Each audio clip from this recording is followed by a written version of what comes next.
अस्सलाम वालेकुम, welcome back to our channel. आज मैं आपको अपनी वीडियो में बताऊंगी सिजेरियन सेक्शन यानी कि सी सेक्शन के बाद आप अपना वेट कैसे मेंटेन रख सकती हैं। लेकिन वीडियो का आगाज़ करने से पहले मैं आपको बताती चलूँ कि हमारे यहाँ हर तरह का मर्दाना और ज़नाना मर्ज़ का इलाज किया जाता है।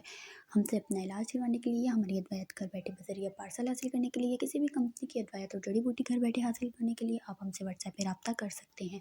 हमारा व्हाट्सएप नंबर आपको स्क्रीन पे शो हो जाएगा। अब मैं वापस आती हूँ अपने वीडियो के टॉपिक की तरफ। तो आज मैं आपको बताऊँगी कि सी सेक्शन के बाद जो है आपने अपना वेट कैसे मेंटेन रखना है, कैसे अपनी डाइट को सेट रखना है। तो जानने के लिए वीडियो आखिर तक ज़रूर देखिएगा। तो सिज़ेरियन सेक्शन के बाद आपने कंप्लीट बेड रेस्ट बिल्कुल भी नहीं करना। अगर आपकी अनकॉम्प्लिकेटेड जो है वो डिलीवरी हुई है, अनकॉम्प्लिकेटेड आपका ऑपरेशन था, यानी कि आपके 6 या 8 घंटे बाद आपके डॉक्टर ने आपकी पेशाब की नाली से जो है बैग उतार दिया है, निकाल दिया है, इवेंचुअली आपकी डिलीवरी हुई है, आपका ऑपरेशन हुआ है, तो आप उस सूरत हाल में जो है अपनी टांगें इकट्ठी कर सकते हैं। आपको यानी कि 24 आवर्स के बाद आपको जो है हॉस्पिटल से छुट्टी मिल गई है, तो आप उसके बाद घर जाके जब बिस्तर पे बैठी होती हैं अपनी टांगें इकट्ठी कर सकती हैं, कर वेट भी ले सकती हैं। उसके बाद आपने फ़र्स्ट वीक में क्या करना है, हर 12 घंटे बाद या जब भी आप बेड पे बैठी हैं तो उसके 12 घंटे बाद आपने बेड से उतर के ज़ाहिर है जब आपको वॉशरूम आएगा, आप वॉशरूम जाएंगी तो आपने वॉशरूम खुद जाना है बगैर किसी के सहारे के। और कमोड का इस्तेमाल करना है, सीट का इस्तेमाल नहीं करना, कमोड का इस्तेमाल करना है। उसके अलावा आपने 1 या 2 मिनट की हल्की फुल्की वॉक करनी है। अपने रूम में ही आप 1-2 मिनट वॉक कर सकती हैं। उसके अलावा आपने अपनी वॉक 1 या 2 मिनट से ज़्यादा ऊपर नहीं लेके जानी है। हल्की फुल्की सी वॉक आपने करती रहना है। और अगर आप बहुत बेहतर फ़ील कर रही हैं, तबीयत आपकी बिल्कुल सेट रह रही है, आप सही तरीके से वॉक कर पा रही हैं, तो आप कुछ घंटे बाद दोबारा भी 1-2 मिनट वॉक कर सकती हैं और वापस फिर अपने बेड पे बैठ के रेस्ट कर सकती हैं। इससे क्या होता है, यानी कि अर्ली मोबिलाइजेशन से क्या होता है कि जो ऊपर की जगह होती है उधर खिंचाव डेवलप नहीं होता।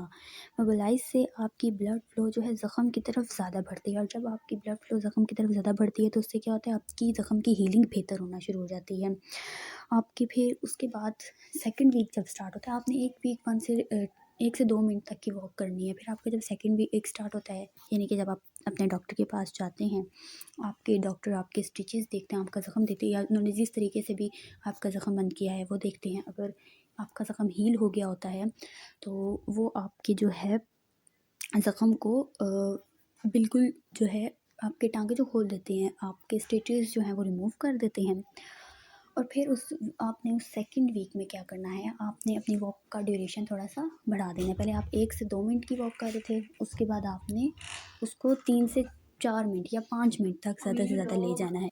आपने अपनी वॉक को 4 से 5 मिनट तक ले जाना है, लेकिन आपने सेकंड वीक में अपनी वॉक का ड्यूरेशन 5 से ऊपर नहीं करना है, 5 से ऊपर नहीं लेके जाना। आपने बस 5 मिनट तक वॉक करनी है। अपने रूम में ही आप वॉक कर सकती हैं, उससे ज़्यादा आपने वॉक नहीं करनी। उसके बाद आप वापस अपने बेड पे जाके रेस्ट कर सकती हैं। लेकिन स्टिचेस को रिमूव करवाने से पहले आप अपने ज़ख़म का ख़्याल रखें, अपने ज़ख़म को जो है अच्छी तरह साफ़ सुथरा रखें, उसको जो है स्पिरिट या डिटॉल वगैरह से साफ़ करते हैं। लेकिन ज़्यादा बेहतर है कि स्पिरिट से साफ़ करें, क्योंकि स्पिरिट से आप अपने ज़ख़म को साफ़ करेंगे तो वो ड्राई रहेगा, और जो ज़ख़म जितना ज़्यादा ड्राई रहेगा उतना वो हील हो जाएगा। तो आपने अपने ज़ख़म का भी बेहतर तरीके से ख्याल रखना है। उसके बाद आपने अपनी डाइट का अच्छे से ख्याल रखना है। आपने ऐसी हाई प्रोटीन डाइट चुनी है और लेस कार्बोहाइड्रेट, या फिर कम शुगर वाली जिसमें कम चीनी हो, ऐसी अपनी अपनी डाइट रखनी है। उसके बाद आपका जब आ जाता है 4 या 5 वीक, तो उसमें आपने क्या करना है, आपने अपनी वॉक को और बढ़ा देना है। आप 5 से 10 मिनट्स तक अपनी वॉक को ले जा सकती हैं। 5 से 10 मिनट आप घर में ही हल्की फुल्की वॉक कर लें। उसके अलावा अपने छोटे मोटे काम कर लें, लेकिन आपने उस टाइम ऐसे क्या करना है, आपने कोई वज़न नहीं उठाना शुरू कर देना, एकदम वज़न नहीं उठाना और अपनी वॉक को ज़्यादा नहीं बढ़ाना है। तीसरे चौथे वीक में आपने ज़्यादा वज़न नहीं उठाना, अपनी वॉक को जो है आपने 5 से 10 मिनट्स में ले जाना है। फिर उसके बाद जब आपका लास्ट वीक आ जाता है आपका, क्योंकि ये सिज़ेरियन सेक्शन का जो ज़ख़म होता है वो आपका जो है 4 से 6 महीनों में जो है रिकवर हो जाता है। 4 से 6 वीक में रिकवर हो जाता है, मंथ्स भी नहीं लगते, वीक में ये रिकवर हो जाता है। उसके बाद आपका अगर 6वां हफ्ता है तो आपने क्या करना है, चौथे 5वें हफ्ते में तो आपने 5 से 10 मिनट की वॉक की, 6वें हफ्ते में आप अपनी वॉक को आधे घंटे तक भी ले जा सकते हैं।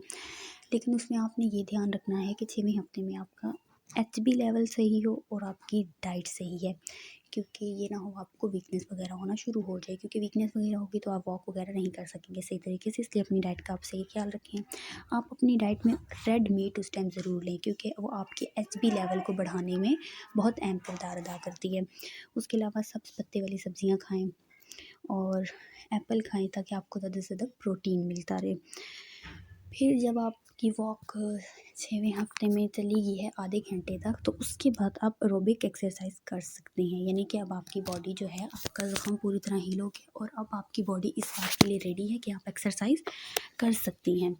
तो आप उस टाइम एक्सरसाइज करना स्टार्ट कर सकती हैं। लेकिन आपने बहुत ज़्यादा हैवी किस्म की एक्सरसाइज नहीं करनी, नॉर्मल सी एक्सरसाइज आपने करनी है। अब सिज़ेरियन सेक्शन में होता क्या है कि ख़वातीन 6-6 महीने तक बेड रेस्ट करती रहती हैं। वो बिल्कुल नहीं हिलती जुलती हैं।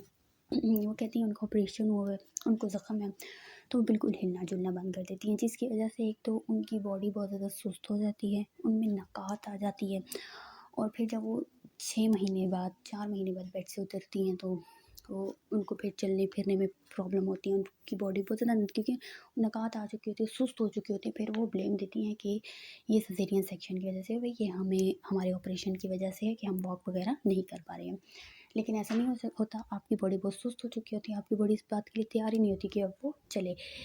इसलिए जो है आप इतना लंबा बेड रेस्ट ना लें। आप पहले वीक से ही जो है अपनी वॉक स्टार्ट करें। अगर किसी का 70 साल से ऊपर अगर किसी की सर्जरी हुई है या ऐसा कोई प्रॉब्लम है, तो ज़्यादा से ज़्यादा उनको भी 2 वीक का बेड रेस्ट किया जाता है, क्योंकि उनके ज़ख्म को हील होने में बहुत ज़्यादा टाइम लगता है। लेकिन अगर आपके वक्त से नॉर्मल एज में आपका लाइक 25 से नीचे या 25 से ऊपर आपका सिज़ेरियन सेक्शन हुआ है, या कोई सर्जरी या कोई गायनी ऑपरेट हुआ है, तो उस सूरत हाल में आप हल्की फुल्की वॉक करें स्टार्ट की वीक में। आगे की वीक में आप अपनी सही वॉक रखें और अपनी डाइट सही रखें, ताकि आपको फिर बाद में जब चलना पड़े तो आपको प्रॉब्लम फेस ना करनी पड़े।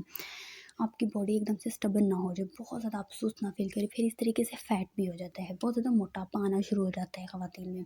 उनको चलने फिरने में प्रॉब्लम हो जाती है, वो कोई काम नहीं कर पाती। लिहाजा आप इस चीज़ का ख्याल करें। तो ये थी मेरी आज की वीडियो। मैं उम्मीद करती हूँ मेरी वीडियो आपके लिए फ़ायदेमंद साबित हुई होगी। इसी के साथ अब मैं आपसे इजाज़त चाहती हूँ। शुक्रिया एंड अल्लाह हाफ़िज़।